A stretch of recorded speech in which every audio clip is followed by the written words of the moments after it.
ఏ face షేప్కి ఏ kind of beard shape అయితే లుక్ మంచిగా ఉంటుంది అన్న డిస్కషన్లో ఇది డే 2. ఈ డే 2లో మనం అబ్లాంగ్ ఫేస్ వాళ్ళకి ఏ kind of beard shape pick చేసుకుంటే వాళ్ళ ఫేషియల్ ఫీచర్స్ అనేవి మంచిగా ఎన్హాన్స్ అవుతాయి, వాటి గురించి డిస్కస్ చేద్దాం. ఫస్ట్లీ ఈ అబ్లాంగ్ ఫేస్ వాళ్ళ యొక్క ఫేషియల్ ఫీచర్స్ని అబ్జర్వ్ చేస్తే ఫేస్ అనేది లాంగ్ ఉంటుంది, వైడ్ ఉండేదానికన్నా. సో మీరేం చేస్తారంటే బ్యాలెన్స్ని క్రియేట్ చేయడం కోసం కొంచెం విత్ని యాడ్ చేసి బీట్ షేప్స్ని పిక్ చేసుకోండి. మనం మేజర్గా చెప్పుకోవాలి అంటే ఈ 3 కైండ్ ఆఫ్ బీట్ షేప్స్ అయితే చాలా బాగుంటాయి. ఫస్ట్ వన్ వచ్చేసరికి short boxed bead.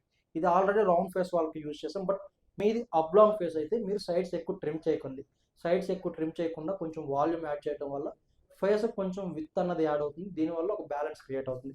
Next one వచ్చేసరికి మ్యూటన్ చోప్స్. ఈ మ్యూటన్ చోప్స్ అన్నవి ఎవరైతే డేర్ చేద్దాం అనుకుంటున్నారో వాళ్ళకి చాలా మంచిగా ఉంటుంది. థర్డ్ వన్ వచ్చేసరికి బేడ్ స్టాచ్యూ. ఇది ఆల్మోస్ట్ అందరికి బాగానే ఉంటుంది, బట్ ఎవరికైతే థిక్ హెయిర్ ఉంటుందో వాళ్ళకి చాలా మంచిగా ఉంటుంది. సో మీరు సేఫ్ గేమ్ ఆడదాం అనుకుంటే మాత్రం షార్ట్ బాక్స్డ్ బీడ్ని పిక్ చేసుకోండి, ఎందుకంటే ఇది ఈజీగా అందరికి సెట్ అవుతుంది కాబట్టి. ఇటువంటి టిప్స్ కావాలంటే ఈ ఛానల్ సబ్స్క్రైబ్ చేసుకోండి.